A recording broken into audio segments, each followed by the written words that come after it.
Guys, welcome to my kitchen. Welcome to my home.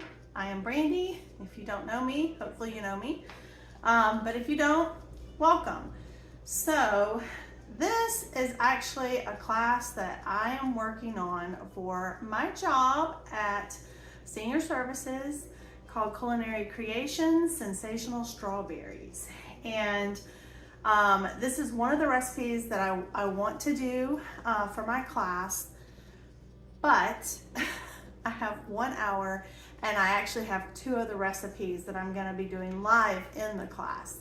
So with that, I'm trying to video this one as a make ahead, and I want you to be able to see the process and how easy it is. One of the reasons I picked strawberries for June is because June is the end for most people of strawberry season, particularly in the southeast. It usually runs from about April to June, and people are either growing June bearing strawberries, which is where a whole bunch are coming on at once, or they do an everberry, which can produce a spring and a fall crop. And I have mainly everberries that I grow in my garden. I primarily grow in green stalks. I do have a big 20-gallon grow bag that I have been growing one set of berries I got from a farmer friend. I think it's been about 7 years ago, and I always get a spring crop and I always get a fall crop on that one. Now the ones in my green stalk that I grow,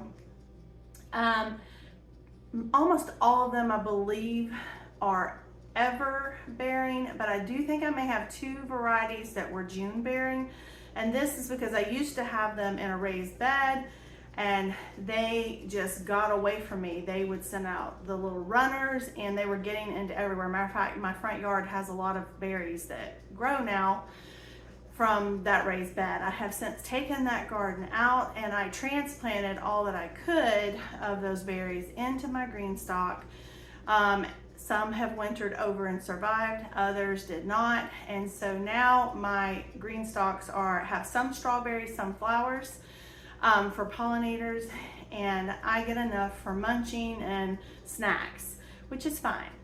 So when I want to make jam, I go to a local strawberry farm up in Rome, Georgia, called LCCL, and they have phenomenal berries, and they can teach you how to know when to pick the berries because you don't want to pick a berry that's not ripe, and they kind of will go through all that with you. I will tell you, if you go berry picking in the future, that you have to be down kind of on your hands and knees, and you're moving through the rows, and so you're up and down, up and down. There's a lot of kneeling and squatting, and so if that's an issue for you, a lot of the berry farms will have pre-pick, and I think for the last couple years it's only maybe, I want to say it's maybe only a $1 difference in price per pound. So if that's not something like you're not able to get down and pick the berries that way,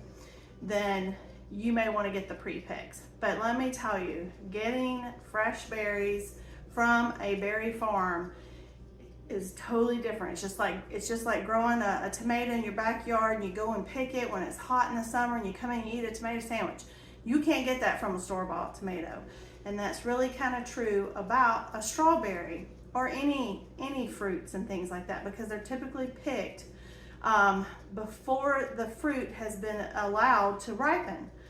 And so it's a different flavor, and it's not as intense of a flavor, with the exception of if you use frozen fruit, or because frozen fruit is frozen. Those things are ripe, they were picked ripe, and they're frozen, they're flash frozen the day they're picked, and they're going to have an incredible amount of sweetness and goodness. And you can do a jam recipe using frozen berries if that's what you want, or frozen fruit. I have totally done that before. It works just fine. You just have to thaw out your fruit, and you may have a little excess water that you'll have to kind of drain but it can be done. So I have fresh berries. I have them in my sink. You saw me fill up a large bowl. This is about, it's supposed to be around 5 pounds of berries. I filled up this large, I don't even know how big that bowl is, but I fill it up, and then I added half a cup of vinegar. I actually use a organic distilled white vinegar. You could use an apple cider vinegar if that's what you have. I didn't really want any of that flavor imparted in what I'm doing, so I just use the white distilled. That's typically what I do, and it will kill any creepy crawlies, any bugs, anything you don't want. And believe it or not, they're there. You may not be able to see them, they're there. And so you're supposed to let it soak in this solution for 20 minutes, and then you take them out, you let them dry, and then we're going to use a couple of tools. I've got my little strawberry huller here. This is also great if you have tomatoes and you're canning tomatoes. I got this at the keeping room store up on Marietta Square, the little kitchen shop up there on the corner, and I use this thing all the time. I love it. You're gonna need a potato masher to mash your berries. You're gonna need some measuring spoons. I have a paring knife. And for storing this, because what we're gonna do, we're not canning our jam. We're gonna make a strawberry jam, but we're gonna do it using a different sweetener. But we're gonna make a freezer refrigerator jam.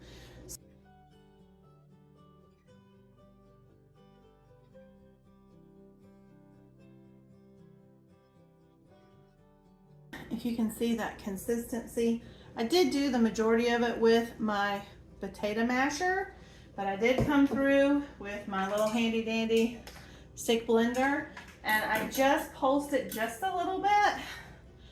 And as long as it says not to make it a full-on puree, you're supposed to have bits of strawberry. So as long as you don't totally pulverize it with your stick blender, that makes a whole lot easier work than using the potato masher. So I'm just giving full disclosure here. We have, this is 1 1/3 cup of Truvia.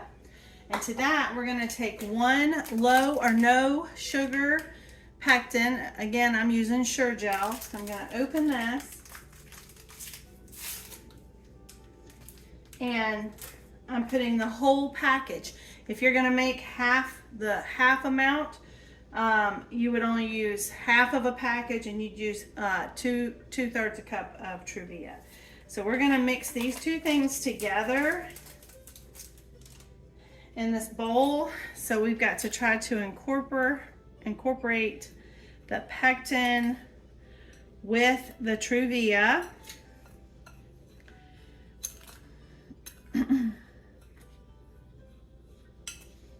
And again, if you're a Splenda person, if that's something that you like, Splenda actually can be used in preserving home preservation. It is acceptable in the USDA home canning book. I have a copy of that. I think mine is from, I think it might be from 2021 or something like that.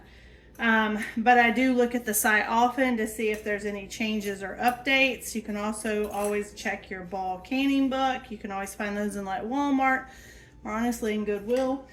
All right, so we have this all incorporated. So that's all of our Pectin, that's all of our Truvia that's needed for the recipe, and we need 1 cup of cold, or not cold water, but 1 cup of water. I'm using distilled water whenever I can, whenever I ferment, if I do sourdough, anything like that. I always use distilled water or filtered water. You don't want chlorine and fluoride and things like that in those recipes. So it can mess up the whole process. So I just got a gallon of plain distilled water. I do have a water filtration system at my house. I have a Berkey, but I went ahead because I'm canning, and typically when I'm canning, or even if I'm freezing it, like I'm preserving something and I'm gonna batch freeze it, I still use distilled water, just to play it safe. When I'm doing more fermentations and things like that, I typically will use my Berkey water. So, and I also have a filter that takes out fluorine and all that kind of stuff. So we've got our pot right here, and we're going to mix together our water and our Truvia and Pectin mixture. So let me get my water in here. And we're going to bring this up to a boil. And you have to stir this constantly. You don't want to turn it up too high because you don't want to burn it.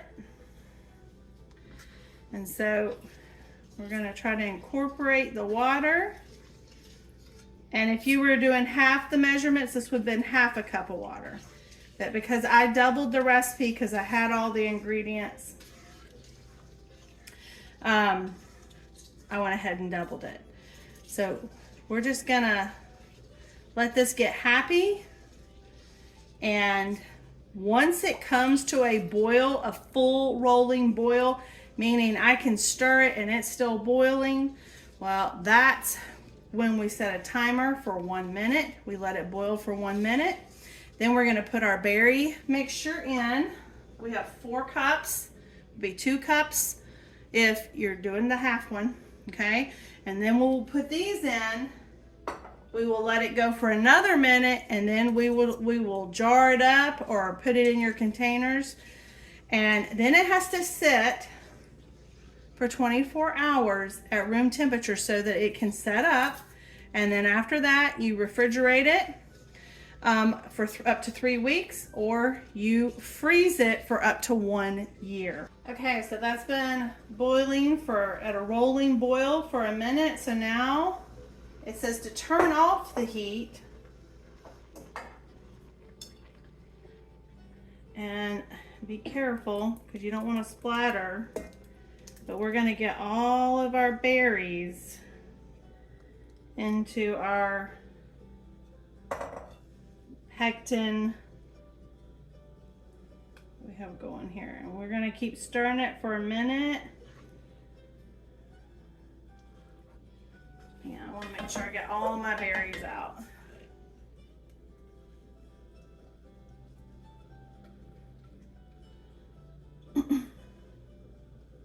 And you can see all those little pieces. And I'm watching my watch again, so we're going for a minute.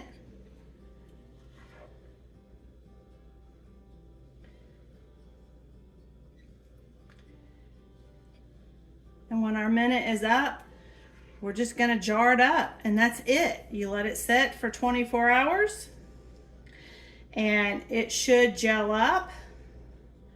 And then you can refrigerate it and use it over the next 3 weeks, or you can put it in the freezer for up to 1 year. Make sure you label your stuff. You will forget. Just trust me on that. You will forget. We're almost at that 1 minute, and then we'll just start packaging it up. All right, so we're gonna jar this up. You have to leave ½ inch of head space. I have this little canning tool. These come in a little canning kit, and it's the halfway on the stair steps here that you want to make sure that you have that much room left in your container. All right, so let's start filling up our top. This, like I said, is a 2-cup portion.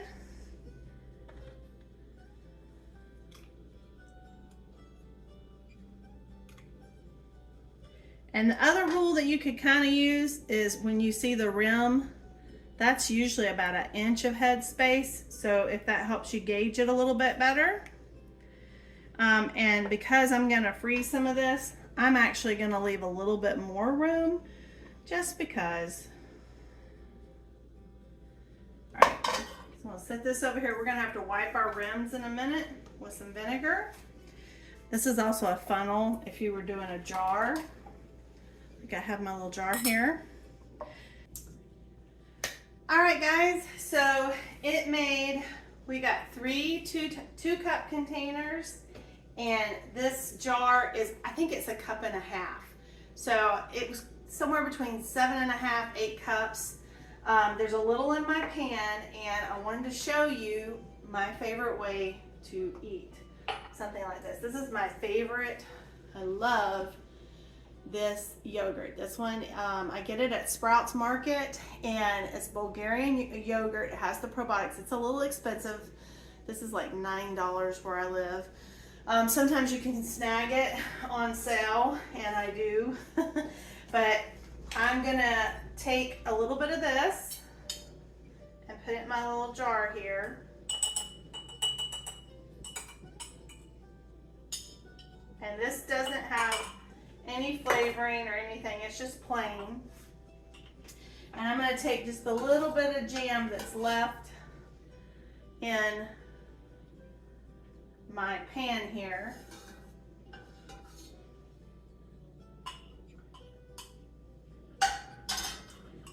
And if you're watching this, you're one of the seniors who are coming to the class, you will have a Greek yogurt with some of this jam that you will get to try this and see what you think. So see, I just mix it up. And this is honestly, this is what I eat for breakfast with some of my homemade bread just about every day. And so let's taste and see what we think.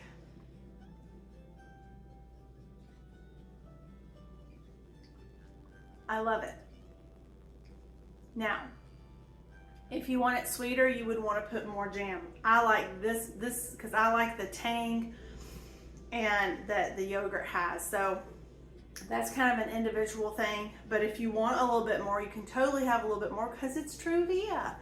And it has little to no glycemic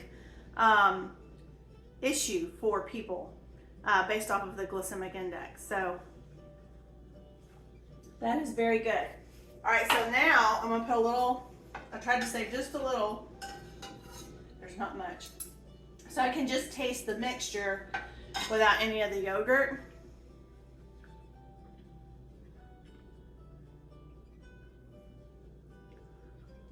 That is really good. I could lick that. That was really good. Wow, this was so easy. And I will tell you, you can use the potato masher. If you just don't go heavy-handed on your immersion blender, it'll save you a lot of time, and you can totally use it, okay? But you do want to have little bits and pieces in it because they're just like bursting with flavor. And particularly if you're going to use it to add to like a yogurt, or if you were going to add it to, maybe you're doing a low-carb ice cream and you want to put it as a topper, you could totally do that too. You could put it on, like I said, a muffin, some toast. It is perfect. It's not too sweet, because that was what I was worried about. Would it be too sweet? To me, it's not too sweet. I don't like very sweet things. I try to stay away from that because that's not good for me. And so this was just enough and very good. And you can really taste the brightness of the strawberries. And I think that's because they're not cooked. Like when you do a traditional jam, you're going to cook the berries with the pectin and all of the sugar. And because this is a refrigerator freezer version, we just put them in there. We did cook our pectin with our Truvia and made that simple syrup. And then we stirred in and we added in our fruit. And now we will see how well it's set. You have a good one. I hope that you give this a try. If you do, tell me about it. I want to hear about it. Did you like it? Do you not like it? Have you tried this in different variations? Have you tried it with blackberries or blueberries, or cherries would be a good one, I bet. And we're moving into cherry season, so there's a lot of sales going on cherries. So anyway, with that, I thank you, and I will see you next time. Bye.